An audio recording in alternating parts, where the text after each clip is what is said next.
There's no early 20s to early 30s period where you can kind of do whatever you want. Well, they didn't have that period, okay? By 30, you're probably a grandfather because you started having kids at the age of 12 or 13, okay? So most of you women in here, you would have at least 3 or 4 kids by now. Most of you men in here, you have been a father to at least 3 or 4 kids by now. And you usually had about 12 to 15 in your life cycle. That's kind of the cycle of, from getting your first period to menopause for most women. You can have about 12 to 15 kids. Well, most of them would die off. So if you're lucky, you can get 3 or 4 out of that 12 to 15 lot. That was how the life was.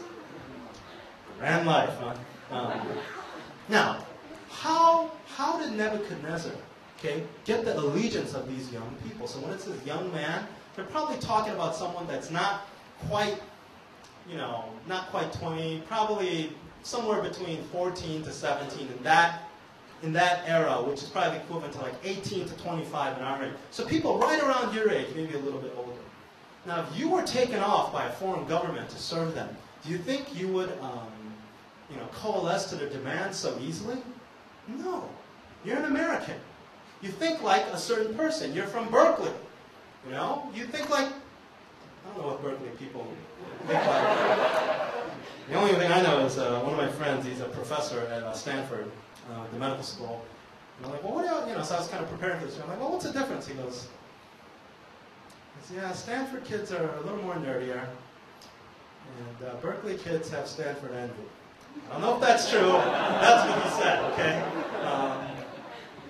Now, how would they take young, sharp minds like you you've been part of this, how would they get you to change?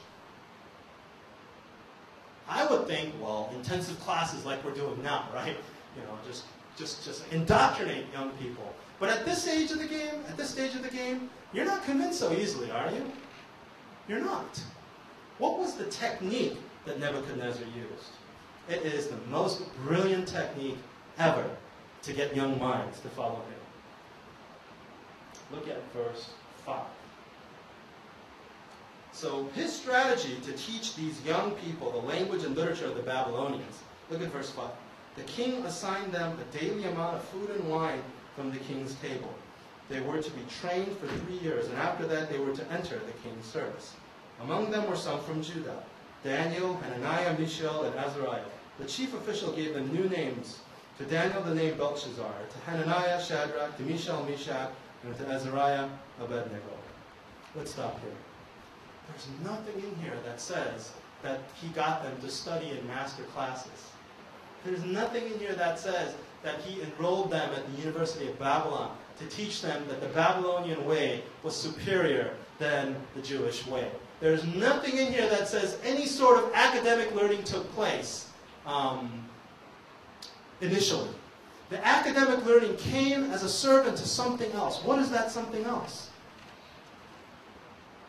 Look at verse 5. Food. Food. Now, you need to understand that cultures back then had a different response to food than we do. Okay?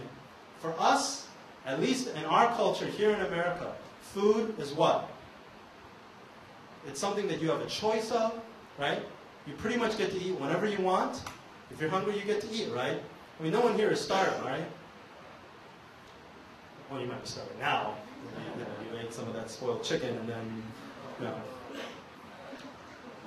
Your life is not, you don't really think of, well, let me tell you, some of you do think about food.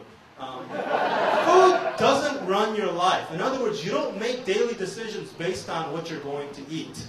Actually, I take that back. Some of you do make daily decisions, Should I drive 45 minutes out of the way to hit that good Chinese buffet, or do I stop? Okay, I'll just go this way. What I mean is your identity and the sort of lives you live, it's not led by what you eat. Now, here's the thing. Some of you have been to some pretty poor cultures. I've been to Haiti. It's the second or third poorest country in the world. I've been to parts of Africa, seen some slums there, where people will kill each other over 10 cents. The missionaries were like, any of you wearing any jewelry, take it off. Any of you wearing any clothing that looks colorful or has English writing on it, take it off. And I'm like, why? Because you could just get stabbed because someone wants that thing. Imagine living in that kind of culture where food was so scarce whether the fact that you lived or died was totally dependent on how much food you had, if you lived in that kind of culture, what would you be thinking about? Would you be thinking about higher calling? Would you be thinking about, I don't like my hair this way. I'm going to get a magic perm so that it sits straight. Would you be thinking about, I don't have that fold in my eyelid, Maybe I'll just go get surgery so that I can look like, would you be thinking about these things? No. You would be thinking, how am I going to live tomorrow if I don't have anything to eat today? That's what it was like back then. Now imagine living like that for the rest of your life. Also, let's add one more thing. Imagine you were born in a culture like Daniel was, where your parents restricted your diet based on your upbringing. You could only eat this kind of food. You can't eat this kind of food. You can't touch this kind of food. Even if you're starving, you can't eat. So imagine having that your whole life, and here you come to the wealthiest nation in the world at the time. And the king says, you get to eat from my table. Imagine that. Imagine being hungry. Even though they were of the royal and they were of the nobility, it wasn't Babylon. Now, the king assigned them a daily amount of food and wine from the king's table. They were to be trained for 3 years, and after that they were to enter the king's service. What was Nebuchadnezzar doing here? To try to get them to think like a Babylonian, the first thing he tried doing was getting them to live like a Babylonian.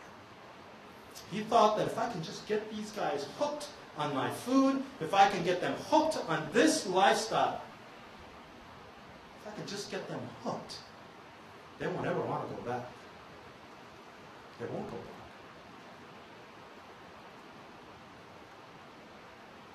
Think about it this way. I've met so many young people who tell me that, I really think that I would want to be a missionary. And I'm like, well, why don't you? I just don't think I can live over there. Imagine going to a place like, I don't know, the Sudan, right? Imagine raising your kids over there in this war-torn country. Imagine having your children play in the mud among kids who may have AIDS. Imagine letting your children out one day to play where there are like black mamba snakes that could kill you or anyone in your family. Imagine having to boil every drop of liquid that you drink so that you won't get some sort of food poisoning and die. Imagine getting married and then having children over there, literally in the bush. Imagine doing that. Would you want to do that? Wouldn't be easy, right? That's kind of what's happening here. Once they got hooked on Babylonian food, literally, the culture of it, why would they want to go back? What happens? Verse 8. This is the most important verse in this passage. It says, but Daniel resolved not to defile himself with the royal food and wine. Let me stop here. Why would he be defiling himself?